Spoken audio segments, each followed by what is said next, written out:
దయచేసి కూర్చోండి.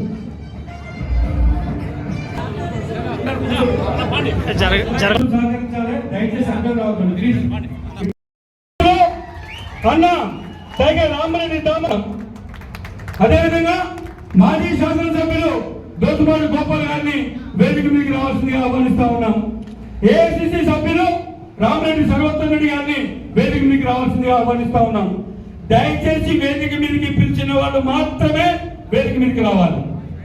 సూచిగా ఉన్నటువంటి పెద్దలు దామోదర్ రెడ్డి గారికి, అలాగే మాజీ ఎమ్మెల్యే దోసపాటి గోపాల్ గారికి, అలాగే సిపిఎం పార్టీ రాష్ట్ర కార్యదర్శి మల్లు లక్ష్మి గారికి, కార్యదర్శి వర్గ సభ్యురాలు, అలాగే మల్లు నాగార్జున రెడ్డి గారు జిల్లా సెక్రటరీ గారికి, అలాగే ఈ కార్యక్రమంలో పాల్గొంటున్నటువంటి ఏఐసిసి సభ్యులు అన్న సర్వోత్తమ్ రెడ్డి గారికి, అలాగే ఎస్సీ కార్పొరేషన్ చైర్మన్ గా ఇటీవల నియమించబడినటువంటి బడుగు బలహీన వర్గాల ముద్దుబిడ్డ నగరి గారి ప్రీతం గారికి, అలాగే అన్న పిసిసి సభ్యులు కొప్పుల వీరారెడ్డి అన్న గారికి, అలాగే అంజనాలి గారికి, అలాగే శ్రీనివాస్ గారికి, వీరన్న నాయక్ గారికి, గోపాల్ రెడ్డి గారికి, సురేష్ రావు గారికి, వెంకటరెడ్డి గారికి, శకిలం రాజేశ్వరరావు గారికి, నూకల సుదర్శన్ రెడ్డి గారికి, అబ్దుల్ రహీం గారికి, జిల్లా ఎస్ఎస్ఎల్ శ్రీనివాస్ గారికి, అలాగే వెంకటేశ్వర్ గారికి, అందరికీ ఇక్కడికి వచ్చినటువంటి కాంగ్రెస్ పార్టీ కుటుంబ సభ్యులకు, వివిధ సంఘాల నాయకులకు, ఈ పోరాటంలో కాంగ్రెస్ పార్టీ వెన్నంటి నిలిచినటువంటి సిపిఎం సిపిఐ, ఇవాళ కాంగ్రెస్ పార్టీ అభ్యర్థిగా మీ ముందు మీ సోదరుడుగా ఇప్పుడు పట్టభద్రుల ఎమ్మెల్సీ ఎన్నికల్లో అభ్యర్థిగా నిలబడ్డాను. కానీ ఇవాళ తీన్మార్ మల్లన్న ఈ 10 ఏళ్ల కాలంలో ఎక్కడైతే నిటారుగా నిలబడి ఈ ప్రజల హక్కుల కోసం, ఈ ప్రజలను హింసిస్తున్న వారిపైన ఓ యుద్ధాన్ని ప్రకటించి కొట్లాడినటువంటి క్రమం మీ అందరికీ తెలిసిందే. అంతకంటే మీకు నేను ఇంకా పోను. తీన్మార్ మల్లన్న గురించి మీకు కొత్తగా చెప్పాల్సింది ఏం లేదు. కానీ ఒకటైతే మీ ముందు చెప్పాలి అభ్యర్థిగా, తీన్మార్ మల్లన్నకు ఎమ్మెల్సీ ఎన్నికల్లో నిలబడ్డ ప్రతిసారి నా వెన్ను తట్టి నిలబడ్డ నా అన్న పెద్దన్న దామోదర్ రెడ్డి గారికి మాత్రం ఎల్లప్పుడూ రుణపడి ఉంటానని చెప్పి మీ అందరికీ తెలియజేస్తా ఉన్నా సోదరులారా. ఎక్కడ ఉన్నా ఏ ఎన్నికల్లో నిలబడ్డా ఆయన చల్లని చూపు మా పైన ఉంటుండే, ఆ రకంగా పోతుండే. కానీ ఇదే అసెంబ్లీ ఎన్నికల్లో జరిగిన పొరపాటు, వాస్తవానికి కూడా సూర్యాపేటకి ఎమ్మెల్యేగా దామన్నను గుర్తిస్తారు తప్ప ఇక్కడ ఉన్నటువంటి నాయకులు ఎవరు కూడా ఆయన గుర్తిస్తారని చెప్పి తెలియజేస్తా ఉన్న సోదరులారా.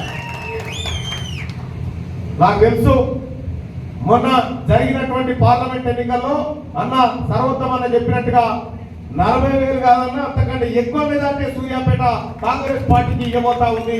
అది అన్న దామోదర్ రెడ్డి గారి నాయకత్వంలో జరగబోతా ఉందని చెప్పి తెలియజేస్తా ఉన్నాను. మరి పట్టభద్రుల ఎమ్మెల్సీ ఎన్నిక ఇది మేధావి వర్గం ఎన్నిక. వరంగల్, నల్గొండ, ఖమ్మం పట్టభద్రుల ఎమ్మెల్సీ ఎన్నికల్లో ఇప్పటి వరకు కాంగ్రెస్ పార్టీ విజయం సాధించలేదు. మొట్టమొదటిసారిగా ఈ గడ్డ పైన, ఈ పట్టభద్రుల ఎమ్మెల్సీ స్థానం పైన కాంగ్రెస్ పార్టీ జెండా ఎగరవేయబోతా ఉంది. మీ అందరి ఆశీస్సులతోని, మీ అందరి ప్రేమతోని, మీ అందరి బలంతో అది సాధ్యం కాబోతా ఉందని చెప్పి తెలియజేస్తా ఉన్నా.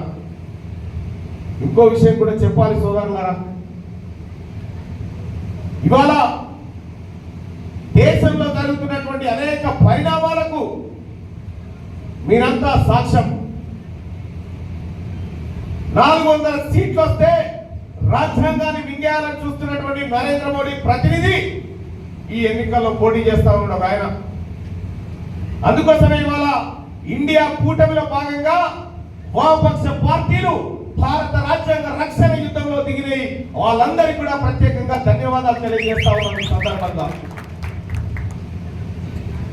ఈ ఎన్నికలు ఒకటి కాంగ్రెస్ పార్టీ అభ్యర్థి మీ తమ్ముడు, మీ సోదరుడు తీన్మార్ మల్లన్న ఒక ఆయన, ఇంకొక ఆయన భారత రాజ్యాంగాన్ని రద్దు చేస్తాం, ఎస్సీ ఎస్టీ బీసీల రాజ్య హక్కులను కాలరాస్తాం, ముస్లిం రిజర్వేషన్లు తీసేస్తామని తిరుగుతున్నటువంటి ఇంకొక ఆయన ఉన్నాడు ఆడ బీజేపీ ఆయన.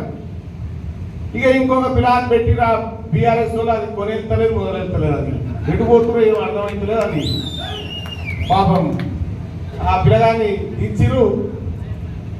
ఫస్ట్ పట్టభద్రుల మద్దతు కావాలని వాళ్ళు తిరుగుతా ఉన్నారు, కానీ వాళ్ళ పార్టీల మద్దతే లేదు ఆ పిల్లగాని. చాలా బాధలు పడతా ఉన్నారు. రేపు పొద్దుగాల మన పోటీ భారతీయ జనతా పార్టీతోనే ఉంటది.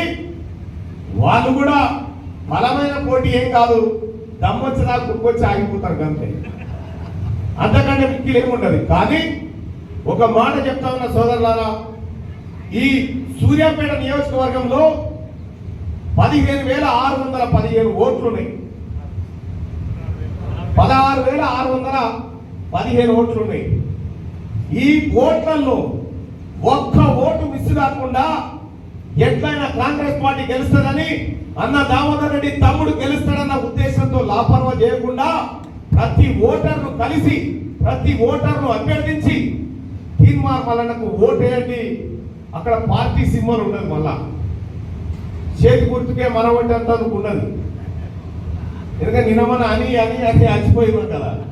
కాబట్టి ఏముంటుంది దాని మీద అంటే ఒక బాంబు పెట్టి ఇగో ఇట్లా దీని మీద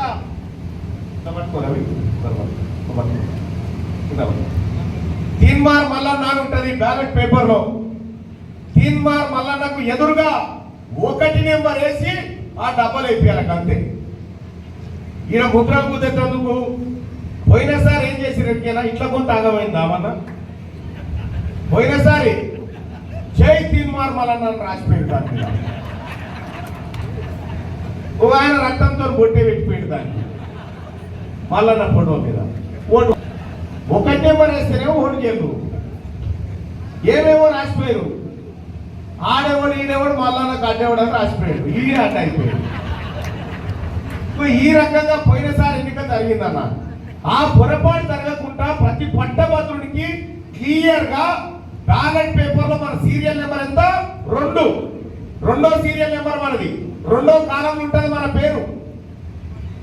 మనది ఎంతుండే దామన్న, మనది ఎంతుండే 3.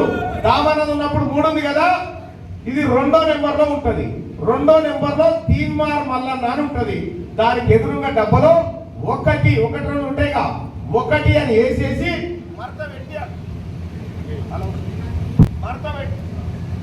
మడత పెట్టే డబ్బాలు వేసేసి రావాలి. ఇగో ఇది ఎన్నిక. ఇక పుట్టుకున్న గాయన కూడా జర మంచిగానే ఉండగా ఆయనకు రెండో నెంబర్ వేద్దామని అనుకో పొరపాటే. అసలు మొత్తం బలం దక్కుతుంది. అందుకోసమే 1 నెంబర్ మొదటి ప్రాధాన్యత ఓటు వేసి ఆ డబ్బాలు వేసి వస్తే 5 తారీఖు నాడు ఆ బిడ్డలు ఇస్తే మీ దామన్న తమ్ముడు అలాగే వెళ్తాడు. అందుకోసమే సోదరులారా, ఎందుకు తీన్మార్ మల్లన్నకు ఓటేయాలనుకొని ఒక ప్రశ్న తలెత్తుతుంది. పట్టభద్రులు మేధావులు అడుగుతారు. ఇక ఒక ఆయన అంటాడు, నేను ఇక్కడ చదవలే, నేను అక్కడక్కడ చదివి అటు రాజస్థాన్కి చేస్తాను చదివి అక్కడ అమెరికా పోయి వచ్చినా నా అంత సిపాయిలే ఉంటాడు. నేను మా ఊళ్ళో సర్కార్ పాలనే చదివినా కానీ మా ఊరు కూరగాలకు కానీ ఈ రాష్ట్రంలో ఉన్న పేద పిల్లలకు 200 మందికి ఆపరేషన్ చేయించిన సర్కార్ పాలనే చదివి, ఇదే సర్కార్ కాలేజీలో చదివి ఎంతో మంది బిడ్డలను చదివిపిస్తా ఉన్నాను. సోదరులారా, తీన్మార్ మల్లన్న గురించి మీ అందరికి తెలిసిందే కదా. ఎట్లా కొట్లాడితే ఇలా 100లాది కేసులు కేసీఆర్ మీద పెడితే ఏ ఒక్కనాడన్నా తల వచ్చిందా కేసీఆర్ కు? ఏ ఒక్కనాడన్నా లొంగిపోయినవా కేసీఆర్ కు?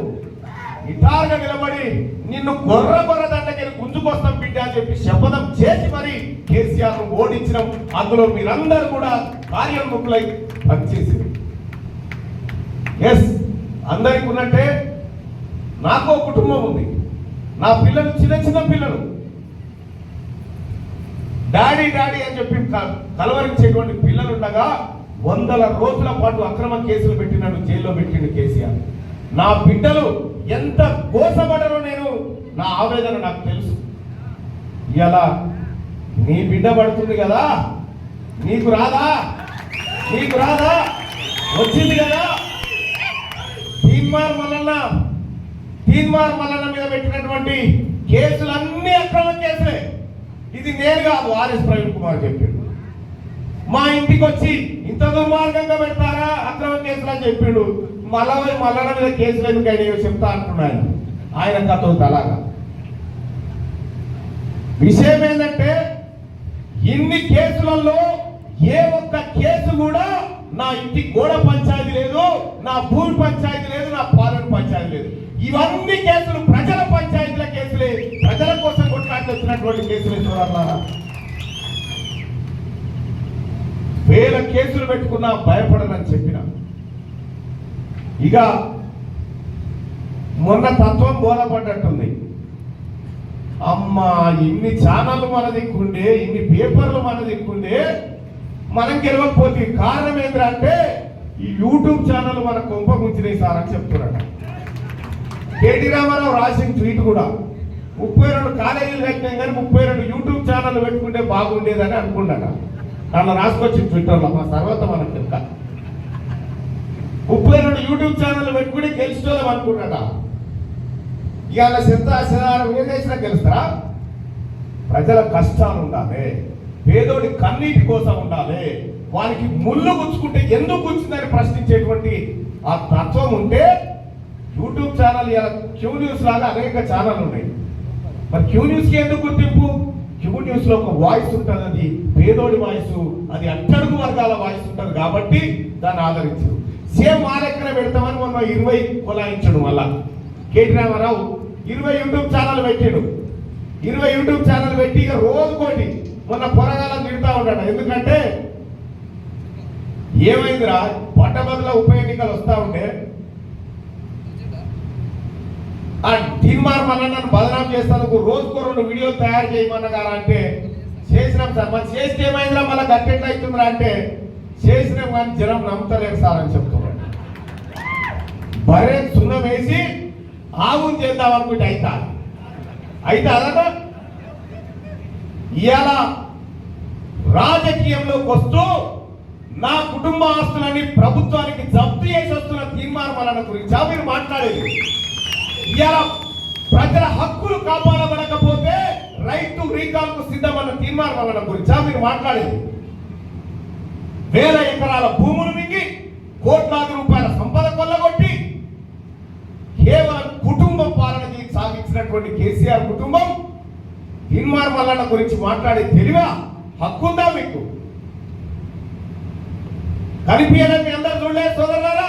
నా ఆఫీసుల మీద రాళ్లతో కట్టెలతో దాడి చేసింది మీ అందరికి తెలియదా అన్న? ఎందుకు చేసిరన్నా? ఈ కుంభకోణాలు బయట పెట్టినాడు ఎవడన్నా? కాళేశ్వరం కుంభకోణాలు బయట పెట్టింది ఎవడు? పూరికాల ప్రక్షాళన బయట పెట్టింది ఎవడు? ఈయన స్కీములు బయట పెట్టినోడు తీన్మార్ మల్లన్న కదా. ఇన్ని బయట పెడితే ఈ ప్రజలను చైతన్యవంతం చేసుకుంటూ వస్తే తీన్మార్ మల్లన్న మీద కేసులు, దాడులు, హత్యాయత్నాలకు కూడా వెళ్తాడు. ఇదే సూర్యాపేటలో ఉన్నటువంటి మీ ఆయన పేరు కూడా తీసుకోండి సార్, పేరు కూడా నాకు విజ్ఞప్తి అనిపిస్తుంది. వీడికని ఈ సూర్యాపేటకని 2 DCMలలో మందిని పంపిన ఆఫీస్ మీద అటాక్ చేయించాడు. నువ్వు రాసి పెట్టుకో జగదీశ్వర్ రెడ్డి, నీకు శ్రీకృష్ణ జన్మస్థానం త్వరలోనే ఉంది. నువ్వు పేదవాడి కుతిక మీద కాలు పెట్టినవు, నువ్వు వాగులలో ఉసుకెని సెరబట్టినవు, నువ్వు పేదోడి భూములు మింగినవు. నీకు తప్పది. అక్రమంగా దొంగతనంగా ఎన్నికల్లో గెలిచినటువంటి నువ్వు ఇలా టిఆర్ఎస్ పార్టీ అభ్యర్థిని తీసుకొని ఇక్కడికి వస్తా ఉన్నారట. ఎందుకంటే ఈయన గెలిపించుని ప్రశ్నించే గొంతు అని చెప్పారని పట్టుకొస్తా ఉన్నారు. ఈ ఉప ఎన్నిక ఎందుకు వచ్చిందామన్నా? ఎవరు రాజీనామా చేసి వచ్చిందన్నా? ఎవరు రాజీనామా చేసి వచ్చింది? ఉప ఎన్నిక వాళ్ళే కదా. ఈ పట్టభద్రుల ఆశయాలు నాతోటి కాదు, ఈ ఎమ్మెల్సీ నాకు కాదని చెప్పి తట్ట కింద ఎత్తేసిపోయింది కదా పల్లా రాజేశ్వర రెడ్డి. 3 ఏళ్ల తట్ట కింద ఎత్తివేసిపోయి ఆ తట్టను మనం భుజాల మీద ఎత్తుకొని ఆ పట్టభద్రుల ఆశలు హక్కులు కాపాడడం కోసం మనం తిరుగుతూ ఉంటే మా తట్ట అని మా దూరుకొచ్చింది, ఆ తట్ట మాదని మా దూరుకొచ్చారు. సిగ్గుండాలేమన్నా ఏం దాని చేసింది? 46 జీవో తీసుకొచ్చి గ్రామీణ ప్రాంతాల నిరుద్యోగుల కడుపు కొట్టినోడు కేసీఆర్ కాదా? కాదా? 317 జీవో తీసుకొచ్చి భార్య ఆదిలాబాద్ కాడ, భార్య అలంపూర్ కాడ, భర్త ఇంకో చోట, పుట్టినోడు నడిమిట్ల అమ్మమ్మ ఇంటి కాడ. ఇది 317 జీవో తీసుకొచ్చి ఉద్యోగస్తులను చిన్నాభిన్నం చేసినోడు కేసీఆర్ కాదా? ఇవాళ నోటిఫికేషన్లు ఏమంటే గ్రూప్ 1 పేపర్ లీకు, 10వ తరగతి పరీక్షల పేపర్ లీకు, ఇంటర్ పరీక్షలు లీకు, ఎంసెట్ పరీక్షలు లీకు. ఏ ఒక్క పరీక్షనైనా సజావుగా నిర్వహించిందా కేసీఆర్? ఏది నిర్వహించలేదు. ఇలా 30,000 ఉద్యోగాలకు ఆర్డర్ కాపీలు ఇచ్చి వాళ్ళని 30,000 మంది నిరుద్యోగులను తీసుకుపోయి సర్కార్ నౌకరు కుర్చీలను కూర్చుండబెట్టింది కాంగ్రెస్ పార్టీ నాయకత్వం కాదా? కాంగ్రెస్ పార్టీ ప్రభుత్వం కాదా? ఆయన ఏమంటాడు? అది అప్పట్లో కేసీఆర్ వేసిన ఉద్యోగాలు అవి మీ ఎట్లా అంటాడు. సరే నాయన, గతంలో కేసీఆర్ వేసిన మేము ఇచ్చినాం అనుకుందాం. గతంలో చేసిన కేసీఆర్ అప్పులు కూడా మరి ఎవరు కట్టాలి? ఆయనే కదా, ఆయన ఖాతాలు తమయ్యాక అప్పులంటే వీళ్ళ కట, ఏమన్నా మంచి ఉంటే ఆయన కట. ఇగో ఇది కేసీఆర్ లెక్క. మొత్తం ఇదే 2008 టీఎస్సీ బాధితులను తయారు చేసిన వాళ్ళు కేసీఆర్ కుటుంబమే. వాళ్ళకి న్యాయం చేస్తారని మోసం చేసింది. ఇక్కడ ఉన్నటువంటి 98 టీఎస్సీ బాధితులను కూడా మోసం చేసినటువంటి కుటుంబం కేసీఆర్ కుటుంబం.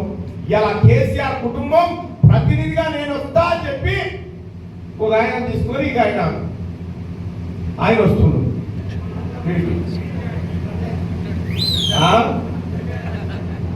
నవ్వుడేందుకు తెలియదా మీకు అందరికీ? సోదరులారా, మనల్ని ముంచి మన బిడ్డలకు ఉద్యోగాలు ఇవ్వకుండా మన జీవితాలు నాశనం చేసినటువంటి కేసీఆర్ ప్రతినిధి ఓవైపు వస్తా ఉంటే మన రిజర్వేషన్లు కట్ చేసి మన రాజ్యాంగాన్ని రద్దు చేసి మొత్తం ఇక్కడ తెలంగాణ రాష్ట్రమే కాదు దేశంలోనే ఎన్నికల విధానాన్ని లేకుండా కూడా చూస్తున్నటువంటి మోడీ ప్రతినిధి ఇంకోరు వస్తా ఉన్నాడు. ఇక్కడ ఉన్నటువంటిది ఇండియా కూటమి అభ్యర్థి తీన్మార్ మల్లన్న ఈ ప్రజల హక్కులను కోడి తన పిల్లల్ని కాపాడబోతా ఉన్నాడు. అందుకోసం వస్తా ఉన్నాడు. సోదరులారా, నేనైతే ఒక హామీ ఇస్తా ఉన్నా సోదరులారా, కాంగ్రెస్ పార్టీ తన మేనిఫెస్టోలో ఏ అంశాలనైతే పొందుపరిచిందో నిరుద్యోగుల విషయంలో 2 లక్షల ఉద్యోగాలు భర్తీ చేస్తామనేటువంటి మాట ఏదైతే ఇచ్చిందో ఖచ్చితంగా 2 లక్షల ఉద్యోగాలు భర్తీ చేసి తీరుతుంది కాంగ్రెస్ పార్టీ ప్రభుత్వం గౌరవ ముఖ్యమంత్రి రేవంత్ రెడ్డి గారి నేతృత్వంలో. అలాగే నిన్న ఉన్న గురుకుల పీఈటీ టీచర్లకు సంబంధించి వాళ్ళ ఆందోళన చెప్తా ఉన్నారు. 2015లో నోటిఫికేషన్ వేసి పరీక్షలు పెడితే ఇప్పటిదాకా వాళ్ళ పోస్టింగ్ ఇచ్చిన పాపాన పోలే. ఈ వేదిక మీద నుంచి, ఈ సూర్యాపేట గడ్డ మీద నుంచి మా అన్న దామన్న సాక్షిగా నేను చెప్తా ఉన్నా, ఎన్నికల కూడా అయిపోయిన వెంటనే వాళ్ళకు అపాయింట్మెంట్ ఆర్డర్ ఇప్పించేటువంటి తీర్మానం తీసుకుంటున్నా చెప్పి తెలియజేస్తా ఉన్నా. ఇంకంతేకాదు మరికొన్ని ఉద్యోగాలు పెంచి భర్తీ చేయాల్సినటువంటి అవసరం ఉంది. పీఈటీ పోస్టు కానీ, గ్రూప్ 2 పోస్టు కానీ, గ్రూప్ 3 పోస్టు కానీ వీటన్నిటిని కూడా మళ్ళీ పెంచి భర్తీ చేయబోతా ఉన్నామని చెప్పి తెలియజేసుకుంటా ఉన్నాం సోదరులారా. ఇక 98 టీఎస్సీ బాధితులకు అలాగే 2008 టీఎస్సీ బాధితులకు ఏపీ తరహాలో న్యాయం చేయడం కోసం ఈ రాష్ట్ర ప్రభుత్వం సుముఖంగా ఉందన్న విషయాన్ని అందరికీ తెలియజేస్తా ఉన్నాం సోదరులారా. ఇంకంతేకాదు ఏ ఒక్కడికి కూడా పేదవాడికి కష్టం రాకుండా పట్టభద్రుల ఆశయాలు, ప్రభుత్వ ఉద్యోగుల ఆశయాలు, వాళ్ళకి రావాల్సినటువంటి టీఏలు, ఏరియర్స్, వాళ్ళ ప్రమోషన్స్ అన్నిటిని కూడా ఖచ్చితంగా అమలు చేసి పాత పెన్షన్ విధానాన్ని తీసుకొచ్చి ప్రభుత్వ ఉద్యోగుల కాలు కడగబోతా ఉంది కాంగ్రెస్ పార్టీ ప్రభుత్వం అని చెప్పి తెలియజేస్తా ఉన్నా. ఇవి ఇంప్లిమెంట్ చేయించేది కాంగ్రెస్ పార్టీ అయితే వీటిని నాశనం చేస్తానికి వస్తున్నటువంటి ఇద్దరు వ్యక్తులు ఎవరైతే ఉన్నారో వాళ్ళని పసిగట్టి తస్మా జాగ్రత్తగా మనం పట్టభద్రుల ఎమ్మెల్సీ ఎన్నికల్లో మొదటి ప్రాధాన్యత ఓటు సంపాదించి తీర్మానాలను అత్యధిక మెజార్టీతో గెలిపించి ఈ గెలుపును అన్న రామిరెడ్డి దామోదర్ రెడ్డి గారికి కానుకగా ఇవ్వాల్సిందిగా మీ అందరికీ రిక్వెస్ట్ చేస్తా ఉన్నా సోదరులారా. దామన్న ఇక్కడ 16,000 ఓట్లు ఉన్నాయి అన్న. ఎన్ని ఇస్తావు నీ తమ్ముడికి?